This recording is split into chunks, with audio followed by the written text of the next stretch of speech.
Olá, sejam todos muito bem-vindos.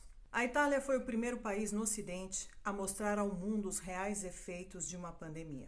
Um vírus invisível que provocou uma catástrofe mundial sem precedentes. O início foi marcado pelo trauma, pessoas doentes, mortes, isolamentos, incertezas, lockdowns, máscaras, testes e decretos de leis impostos pelo governo na calada da noite. Médicos proibidos de visitar seus pacientes, mortos impedidos de fazer autópsias, corpos que se acumulavam pela burocracia tradicional somada às novas regras do vírus. Resultado? Caos. Médicos, enfermeiros, caminhoneiros, portuários, entregadores e todo aquele que era considerado essencial pelo governo trabalhava, produzia, fazia hora extras, sem medir esforços. Todos esses trabalhadores, no auge da pandemia, colocaram suas vidas em risco. Muitos deles se isolaram de suas famílias e, sem equipamento de proteção adequado e sem nenhum tipo de imunização, enfrentaram aquele que deveria ser o pior período de suas vidas. O governo italiano será lembrado como um governo que cometeu erros mortais. Um governo que sacrificou a vida de milhares de pessoas, começando pela gestão da pandemia.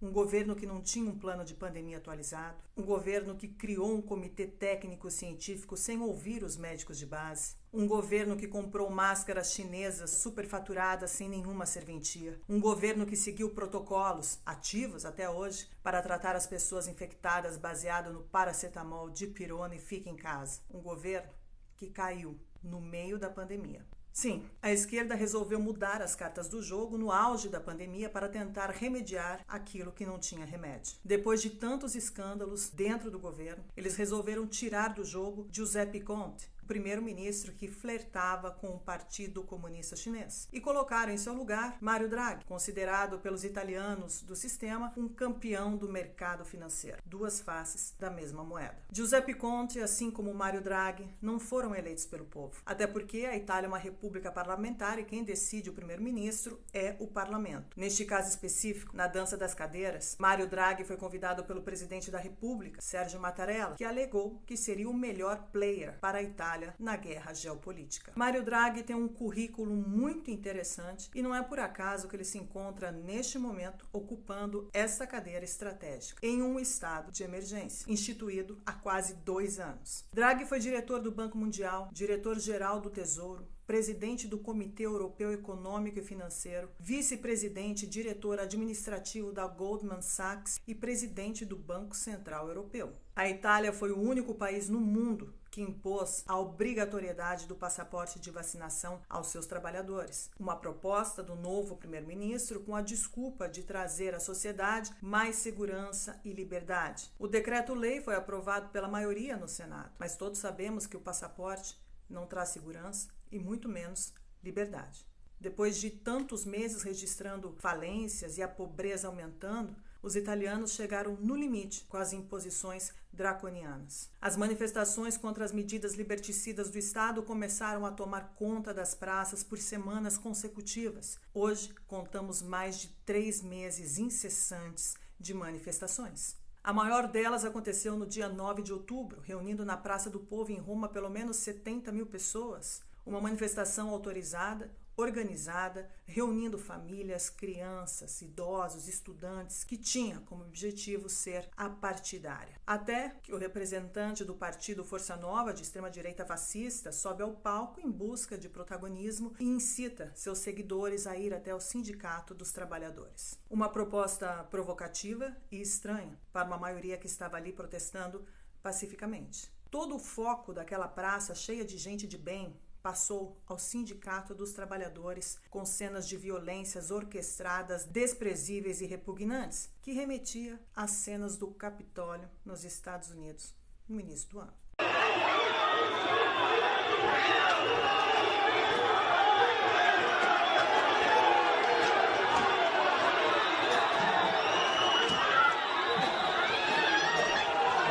Esse episódio orquestrado foi um prato cheio para a grande mídia progressista, ainda mais em um período de eleição. As cidades italianas decidiriam seus destinos políticos nos próximos dias e a esquerda, sem pensar 2 vezes, resolveu cravar sua bandeira vermelha na causa humanitária. O Sindicato dos Trabalhadores foi fundado pelos comunistas e uma manifestação contra os fascistas foi armada nas vésperas da eleição. Lo diciamo con molta forza. ed è bene che tutti aprano le orecchie. Noi organizzazioni sindacali confederali, noi che vogliamo rappresentare il mondo del lavoro, vogliamo essere protagonisti del cambiamento che è necessario mettere in campo. L'occasione che abbiamo di fronte è un'occasione irripetibile. A sede da CGIL, o Sindicato dos Trabalhadores Italiano, virou palco dos comunistas históricos, começando pelo seu presidente Landini, passando pelo orgulhoso comunista da Lema, Henrique Letta, que são amigos íntimos de Lula, e, curiosamente, quem apareceu para dar aquele abraço fraterno ao presidente do sindicato? Mário Draghi, o homem do mercado financeiro que entrou no governo dizendo ser neutro. Bom, o jogo ficou claro. O resultado disso tudo foi que as eleições teve o menor índice de votação da história, 54,69% de eleitores em toda a Itália, considerado o pior dos últimos tempos. A esquerda comunista progressista, mesmo com um baixíssimo número de votos, ganhou em quase todas as cidades italianas. O que está acontecendo em Trieste nos últimos dias é obra de um Estado totalitário que perdeu definitivamente a máscara. O que está acontecendo não tem nada a ver com a pandemia. É um ataque sem precedentes nos últimos 50 anos à democracia. É um ataque aos direitos dos trabalhadores. É um ataque ao direito sagrado do povo de manifestar a discordância de opinião com um governo surdo,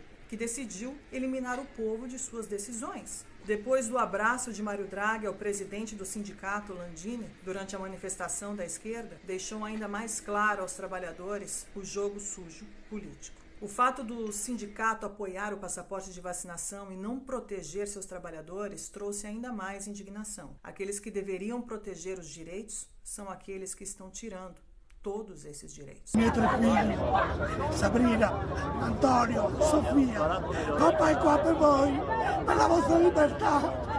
Guardatelo, orbitatelo, lottate, non ne arrendetevi mai come non l'ho mai fatto io. Papà vi vuole bene, è qui per voi. Fino alla fine, fino alla fine. O que aconteceu em Roma naquele sábado, dia 9, é a prova que o poder se infiltrou nos criminosos, para que legitimassem as respostas de violência, para que legitimassem o Estado totalitário, para que a polícia tivesse a liberdade de agredir cidadãos de bem, respondendo a atos pacíficos com jatos de água, gás lacrimogêneo e cacetete. O punho duro do Estado foi sentido nas praças de Roma, pelas ruas de Milão e agora em Trieste. Cenas de uma polícia violenta, provocativa, desumana, a mais pura propaganda de um regime opressor. Uma propaganda que por quase 2 anos envenena a vida de todos os cidadãos. Mas não existe apenas o desespero. Pela primeira vez em meses, as pessoas que até agora testemunharam e sofreram atônitas, caladas, têm a sutil percepção de que algo está mudando. As pessoas que foram obrigadas a se isolar durante esses meses saíram às ruas para manifestar e viram que não estão sozinhas. Elas entenderam que não é verdade que o povo não serve para nada, muito pelo contrário. Trieste hoje virou o símbolo da resistência italiana, o símbolo da soberania de um povo que luta junto, de mãos dadas, defendendo suas liberdades e o futuro de seus filhos. Trieste chama todas as cidades italianas e todos os países do mundo a se unirem a esta luta. Trieste deu vida a um protesto. Todos os refletores do mundo estão voltados para os pedidos dos manifestantes neste momento. E é preciso aproveitar para fazer cair as máscaras de todos aqueles que trouxeram a humanidade até aqui. O governo colocou a polícia para combater covardemente contra um povo pacífico e sofrido. A polícia tenta de todos os modos o conflito contra o povo, mas a população, ou pelo menos aquela grande parte que não quer se submeter ao bullying do Estado, está cada dia mais determinada. O povo italiano está demonstrando que entendeu o jogo nefasto e estão resistindo firmemente a este teste de estresse psicológico. Isso é guerra. O povo italiano está lutando com dignidade para acabar com as tiranias que todo mundo vem sofrendo. Temos que estar com eles, temos que nos unir a eles, porque eles, corajosamente, estão representando a todos nós.